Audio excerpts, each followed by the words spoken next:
Hello दोस्तों, welcome to the channel. कैसी लग रही है आपको ये मॉक टेस्ट सीरीज? मुझे कमेंट्स में लिखकर जरूर बताइए और ये भी बताइए कि पढ़ाई कैसी चल रही है अपने किसी भी अपकमिंग एग्जाम के लिए।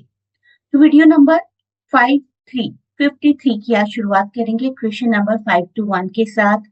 आज का वीडियो कवर करने के बाद हमारे 530 क्वेश्चंस कंप्लीट हो जाएंगे और ये क्वेश्चन बैंक आपका बढ़ता ही चला जाएगा। आइए चलते हैं अपने क्वेश्चंस की तरफ। इन वीडियोस को करवाते हुए बहुत ही नॉस्टैल्जिक एक फील आता है क्योंकि बहुत ही सालों से चल रहे हैं जब से मैंने लगभग आप सबके लिए वीडियोस बनाना शुरू किया था। तो इस सीरीज को मैं कंटिन्यू रखूंगी जब तक पॉसिबल रहेगा। न्यू बैचेस फॉर्म किए जा रहे हैं 2026 के एमए इंग्लिश एंट्रेंस एग्जाम के लिए। आप में से जो भी एडमिशन चाहता है डिस्क्रिप्शन में दिए गए लिंक पर कॉन्टैक्ट करके क्वेरी कर सकते हैं। आप मुझे कमेंट्स में जरूर बताएं कि आपका स्कोर कैसा रहा। देखिए आज का पहला सवाल। ऑल्ड लैंग सिन काफी पॉपुलर पोइट्री है, कौन से राइटर की है? The correct answer is Robert Burns. Popular song particularly in the English speaking world, traditionally it is sung to bid farewell to old year. पुराने साल को फेयरवेल देने के लिए और नए साल को वेलकम करने के लिए गाना गाया जाता है। रॉबर्ट बर्न्स की लिखी हुई पोइट्री है। Robert Burns who is called a best Scottish poet also. Term introduced by Chomsky to describe the actual use of language in concrete situations. The correct answer is performance. The term linguistic performance was used by Noam Chomsky in 1960 to describe कि किस तरीके से अपनी knowledge यानी कि अपने competence का actual usage human beings द्वारा किया जाता है। The Cambridge School refers to a group who emerged when the correct answer is 1960s। इसके बारे में मैं थोड़ी सी डिटेल आपको प्रोवाइड कर देती हूँ। 1960s का ये ग्रुप है। एसोसिएटेड पोएट्स के नाम याद कर लीजिए। J.H. Prynne, Andrew Crozier, John James, Douglas Oliver, Veronica Forrest Thomson, Peter Riley, Tim Longville, John Riley. Prynne काफी इन्फ्लुएंस थे चार्ल्स ऑल्सन के साथ and Crozier was the one Andrew Crozier was the one who was partly responsible for Carl Roxoy नाम के भी एक poet थे जो इस मोमेंट के साथ जुड़े थे initially but later on took an exit. Carl Roxoy के वापस आने के लिए Crozier was quite responsible. 1960s this group was there, the Cambridge poets. A pair of terms introduced by Noam Chomsky in 1965 to describe native speakers' intuition about the grammatical correctness और otherwise of sentences. Native लोग कैसे एकदम से पहचान लेते हैं grammar ठीक है या नहीं है, उस बारे में है ये। जैसे कि the man is happy, happy man is the. यहाँ पर नेटिव लोग एकदम से पहचान जाएंगे। अ नेटिव स्पीकर वुड जज the first sentence to be acceptable and second to be unacceptable. From this, we can make certain assumption about the rules governing how part of speech should be ordered in English sentences.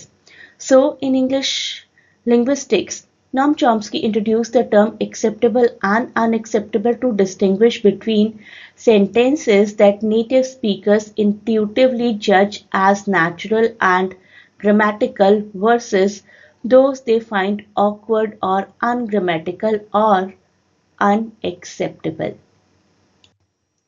Next question. Which Welsh poet wrote Under Milkwood? The correct answer is option D. Dylan Thomas। 1954 का radio drama है ये Dylan Thomas का, which was commissioned by BBC and later adapted for stage also. William Shakespeare is not the author of White Devil. White Devil is a tragedy by playwright John Webster। 1612 की है। John Webster नाम याद रखिएगा, हो सकता है आपको सीधा व्हाइट डेविल की ऑथरशिप का क्वेश्चन आ जाए। Do remember the year and name. Dash is a term denotes historical perspective for studying language. Synchrony, diachrony or both? Diachrony. Diachronic linguistics is the study of language through different periods in history. एक ही word को एक ही तरीके के vocabulary को कैसे पहले treat किया जाता था, ग्रामेटिकल स्ट्रक्चर क्या हुआ करती थी और अब क्या है। जैसे कि पहले दाउ इस्तेमाल किया जाता था इंस्टेड ऑफ यू, तो इनका कंपैरिजन करना, that will be diachronic linguistics. मैंने पहले प्रीवियस वीडियो में भी एग्जाम्पल दिया था, गे का इकलौता मतलब हुआ करता था happy. Now we know what does gay mean. तो गे वर्ड में अपने आप में क्या क्या चेंजेस आ गए, उसकी स्टडी करना through time, different time periods, that is called diachrony. तो diachrony, D for diachrony, D for different time period, S for synchrony, S for same time period. Same time period के लिए Synchrony, जैसे कि कहीं पर elevator बोला जाता है सेम पॉइंट ऑफ टाइम पर, उसी को लिफ्ट बोला जाता है। तो अलग अलग ज्योग्राफिकल प्लेसेस पर सेम टाइम में क्या डिफरेंट लैंग्वेज कंटेक्स्ट चल रहे हैं, दैट इज सिंक्रोनी। लेकिन अलग अलग डेट्स में क्या डिफरेंट कंटेक्स्ट है, अलग अलग टाइम पीरियड में क्या, that is diachrony. Next question, which of the following writers wrote historical novels? Jane Austen, Charlotte Brontë, Sir Walter Scott, Maria Edgeworth, William Wordsworth, S.T. Coleridge, Mary Shelley, P.B. Shelley. The correct answer is option B, Sir Walter Scott and Maria Edgeworth, both celebrated authors of historical novels, with Scott often credited as the father of the genre.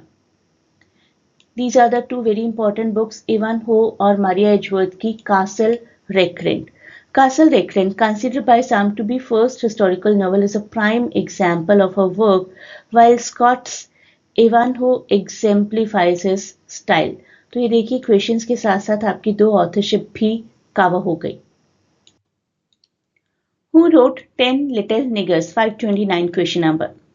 The correct answer is option C, Agatha Christie. Agatha Christie का mystery novel है जो कि 1939 में UK में publish हुआ था as 10 little niggers, और उससे पहले एंड देन देवर नन इस नाम से भी पब्लिश हो चुका था। तो इसका एक ऑल्टरनेट नाम है, वो भी आप याद रखिए, and 10 little niggers is the more popular one. 1939 UK में पब्लिश हुआ था। Next question, who argues that language is a unique evolutionary development of the human species and distinguished from modes of communication used by any other animal species? Correct answer again Noam Chomsky. Language के बारे में इन्होंने बहुत कुछ कहा है। He said कि spoken and written language was the result of evolutionary necessity in humans. और काफी हद तक सही भी है, although nobody can say at any concrete level कि लैंग्वेज कब कहाँ कैसे डेवलप हुई होगी, लेकिन नॉम चॉम्स्की जी की जो ये थियरी है कि ह्यूमन नेसेसिटी की वजह से language I, that seems perfect. ये सभी हैं वो कोर्सेज जिसके लिए आप मेरी क्लासेस ज्वाइन कर सकते हैं। सीयूईटी के लिए जेएमआई, आईपीयू और किसी भी यूनिवर्सिटी का मास्टर्स इंग्लिश एंट्रेंस क्रैक हो जाएगा अगर आप मेरा प्रोग्राम ज्वाइन करते हैं। यूजीसी नेट के लिए भी ज्वाइन कर सकते हैं, जेपीएससी के लिए भी ज्वाइन कर सकते हैं, जेएसएससी के लिए और बहुत से और इग्नू कोर्सेज के लिए I do provide PDFs and even live sessions. आप क्वेरी कर सकते हैं। लिटरेचर के यूपीएससी एग्जाम के लिए भी आप क्वेरी कर सकते हैं। इन सबकी ऑनलाइन क्लासेस मैं प्रोवाइड करती हूँ। This is the WhatsApp number जहां पर कॉन्टैक्ट करके आप क्वेरी कर सकते हैं, and you may also contact on this Telegram link.